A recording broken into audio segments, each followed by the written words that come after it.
What is up, everybody? This is Lyle, no hippie trucking and transportation.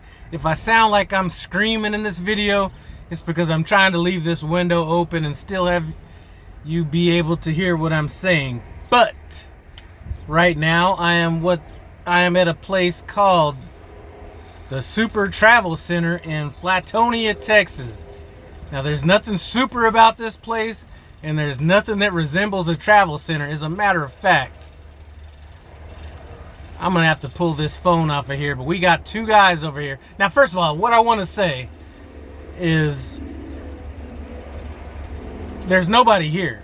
I mean, there's a couple trucks that are here, but this place is so in the cut that I've been reading the reviews, and it's just like nobody ever parks here. And the reason that I parked here was I was looking at the weather. I'm about 28 miles away from Yoakum, Texas. And just to paint a picture for you, I am directly south of Austin, Texas.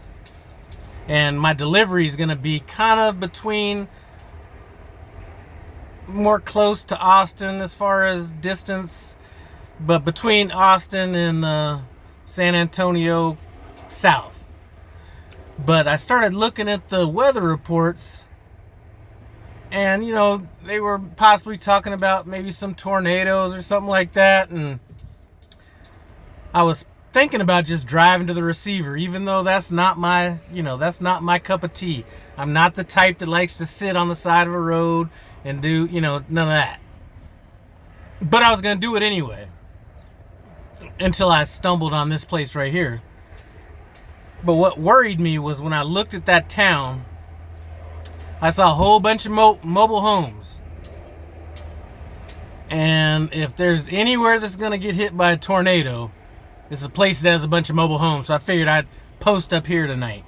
But let's take a look at what's going on over here. You want to see some hardworking people at this travel plaza? And like I said, they call it a travel plaza, but it's a dirt lot. I went inside. It's pretty rustic in there. I try to patronize the places that I stop at, but let's take a look so you can see what's going on at this travel plaza. Let me turn this camera around real.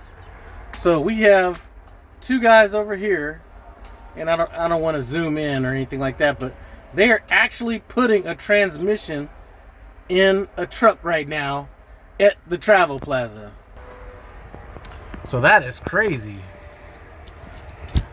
So I figured 28 miles, that's close enough to my receiver, I don't need to be micromanaging my hours that close. I delivered my load this morning. Delivery was 0700. I got there at 0400. I was out of there by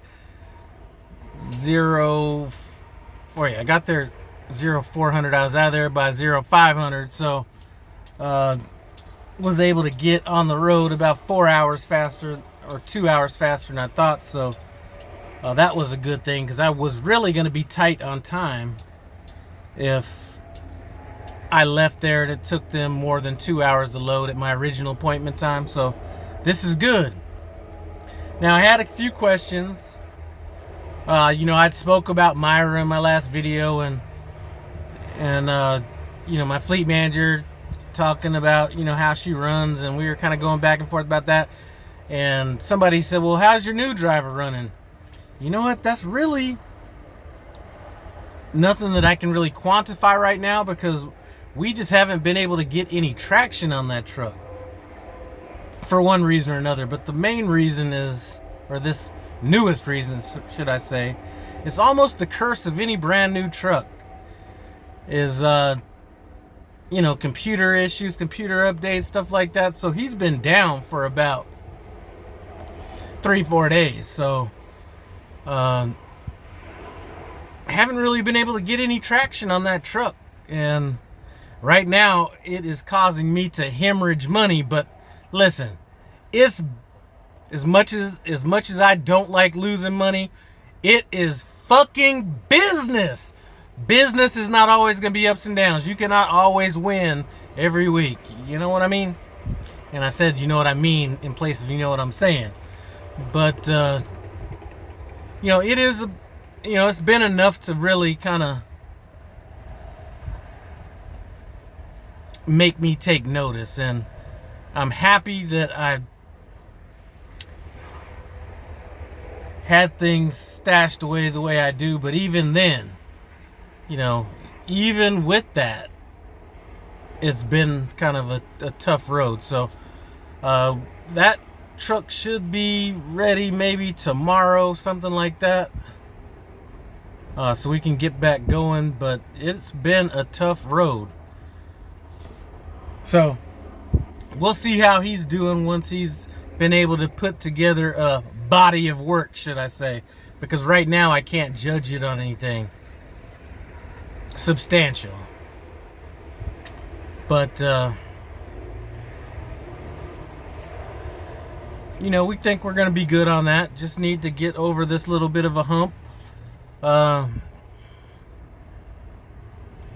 When I say this place is in the middle of nowhere, this place is in the middle of nowhere.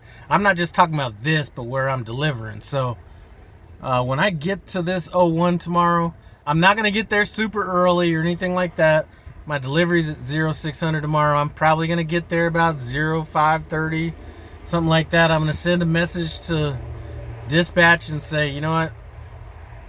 I need to get a pre-plan or at least a direction to go, because there is no washout anywhere in the vicinity.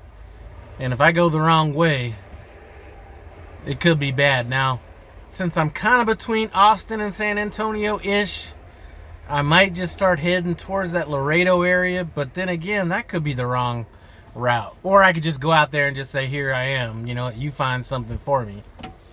Which, my fleet manager would be good about that, I'm pretty sure. But,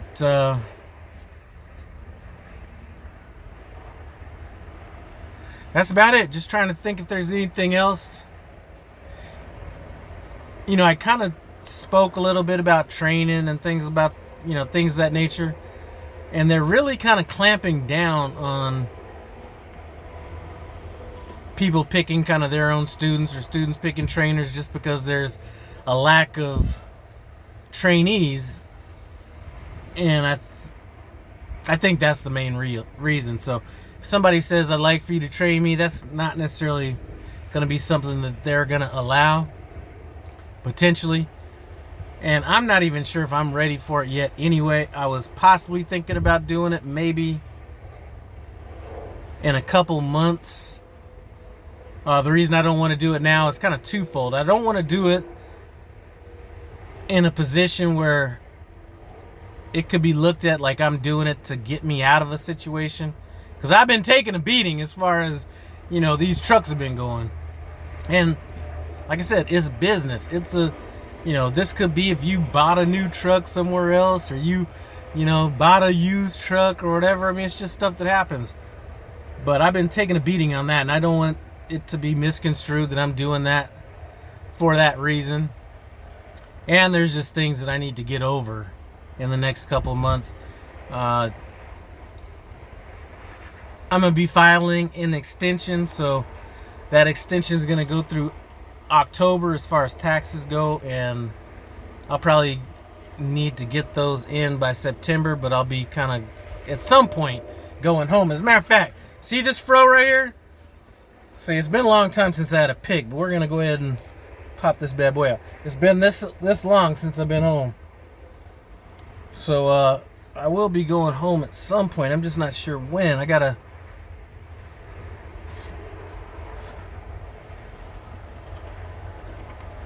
shoot.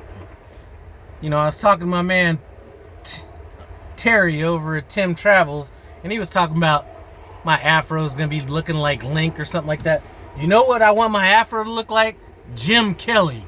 And I'm not talking about Jim Kelly from the Buffalo Bills. I'm talking about the Jim Kelly that used to be kicking ass in them karate movies back in the 70s. Google it.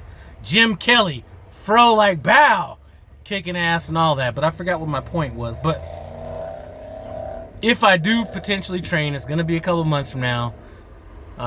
I kind of did let my fleet manager know that. I said I ain't down for 50. I can't do 50,000.